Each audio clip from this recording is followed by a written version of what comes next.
Good, yeah, we had 3 specific learning objectives, which was to introduce the concept of rhythm by mixing quarter notes, eighth notes and 16th notes into little patterns. Yeah. And we had a second objective in there, out of the 3, where it was to help us become more familiar with the notation whilst reading. So we kind of looked at the mixing of rhythms and integrated it into reading. We did a couple of snare drum studies, as you may recall. I do remember. It was only a few minutes ago. Oh, very good. That'll be why then. So what we're going to do now is again apply the knowledge that we've learnt and use some of the understanding to apply it.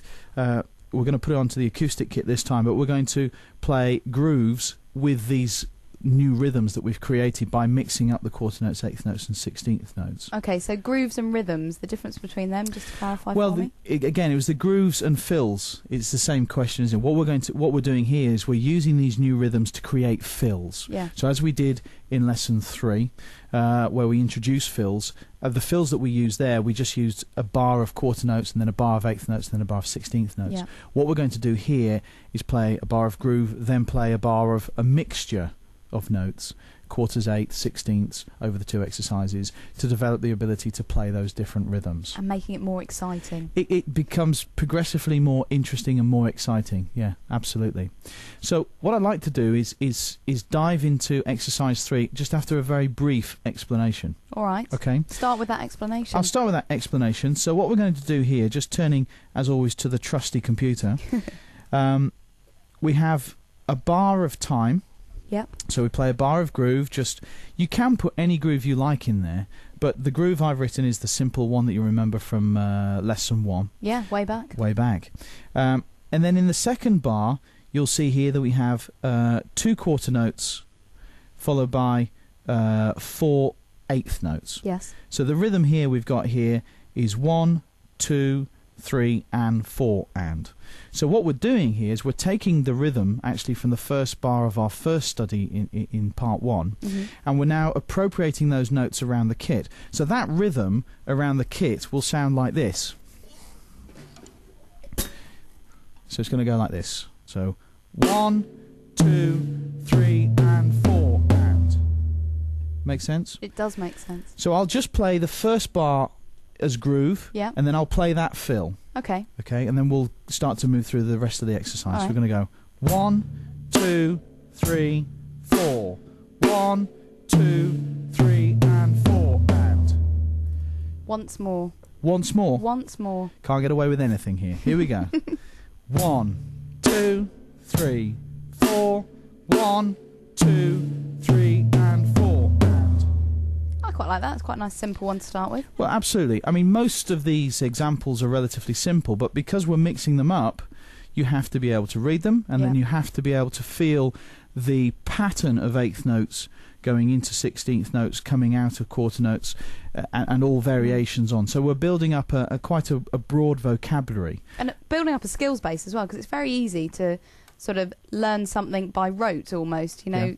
I've got this feel, I know how to do this one, but you're not really reading it, you're just remembering what you've learned. Yeah, well, it's good to be able to play both from memory and also have the ability that when people put music in front of you, that you understand what it says and can work it out. Yeah. And as you become a better and better reader, you have to spend less time working it out, and that's where you end up not being a reader, you become a sight reader. Okay. Which is quite an advanced skill. Like reading books. It is like reading books, literally just being able to look at a word and take it all in once, or a whole sentence. You know, you can scan it really quickly. You're not looking at the individual letters, you're looking at the shape, and that's what you do with sight reading. But that's moving on quite a bit from where we are at the moment. At the moment, what I want the students and the viewers to get used to is the different notes, what they look like, and what they sound like when they're placed in different combinations. Okay, so let's have a go at this exercise. Yeah. Play along with the extractor file as always to give me a bit of support and backing, so I know when I'm getting it right. Yes. And I also know when I'm getting it wrong. And we know when you're getting it right and when you're getting it wrong. Well, that's the worrying feature. I'm going to use the music stand again to read from. Yeah, that you've printed off the notes from there. Yes, precisely. And hopefully I'll be able to see them from where I am here and follow them accurately. Here we go. Bars counting. 2, 3, 4. 3, 4. 1, 2, 3 and 4 and 1, 2, 3, 4. and 2 and 3 and 4 and 3, 4, 1, 2, 3 and 4 and 1, 2, 3, 4, 1, 2 and 3, 4 and 1, 2, 3, 4, 1 and 2, 3 and 4 and 1, 2, 3, 4, 1, 2 and 3 and 4, 1, 2, 3, 4, 1 and 2, 3 and 4, 1, 2, 3, 4, 1, 2, 3 and 4. We made it. We did. We got there. Absolutely. So, okay, for me, relatively simple. I wrote the exercise. I've played it before. I know what's going on. You know, quite involved for a new student. So what I would suggest they do is that when you're playing these exercises, that you look at a bar of groove and the fill. Then you look at another bar of groove and look at the fill and kind of learn them. Mm-hmm. That's absolutely fine. Understand the rhythms and then go to play them. Yeah. One thing I'd like to just talk about briefly is about the way you play the stickings around the kit. When we talk about stickings, yeah, where you put your hands, the order of your hands. Now, I follow the single stroke roll pattern the vast majority of the time. And what I tend to say to students is what you should be doing is when you're playing on the beat, that should be with your lead hand, your right hand for most of us. Oh, really? Okay. So if we were to take, for instance, one of these bars of music here, I'm going to look at this bar here, okay? Mm. The sticking, you might think, if you were playing a single stroke roll, would go right, left, right, left, right, left. In order, yeah. In order. But the way I actually play is right, right, left, right, right, left. Ah. So which means that you don't find yourself on the wrong drum.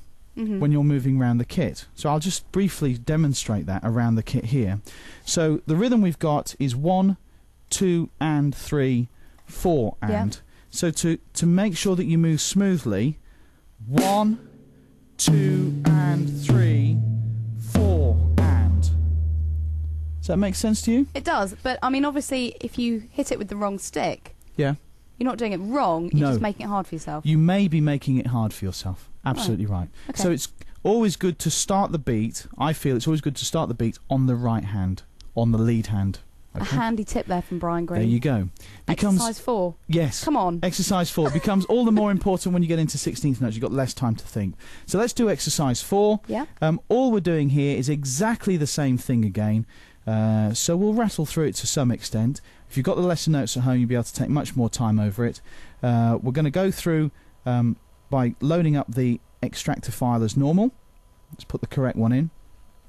And then I'll play along with it to keep my timing. Again, listening out for when I make small timing errors or rhythmic errors. See what it sounds like. Quite nice fills at this relatively early level. Mm-hmm. Here we go. 3, 4. 3, 4. 1, 2, 3 and 4 and. Try and follow my hands as they go round in terms of sticking. Right, left, right, left, right, left, right, left, right, left, right, left. Watch this one particularly. 1, 2, 3 and 40 and a 2, 3, 4. Right, right, right, right, left. So on the beat, 1 and 2 and a 3 and 40 and a 1, 2, 3, 4. 1, 2 and a 3 and 40 and a 1, 2, 3, 4. 1 and a 2, 3 and a 4. 1, 2, 3, 4. 1, 2, 3 and a 4. Would you say that one's trickier than the first one? Yeah, a little bit trickier because you have a little bit of less time.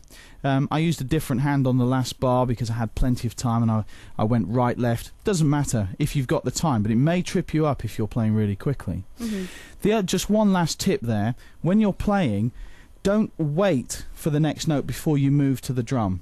So if you're going 1, move a bit earlier so you're over the drum in time to play. So 1, 2, 3 and 4 So always be moving around, keeps the flow going from your playing. And also preparation. You're there, you're ready, You're not panicking when it comes to hitting that note. Preparation, movements and motions are very much a part of advanced technique, and very important for beginners and developing players to get into their system. And that's what we're all about.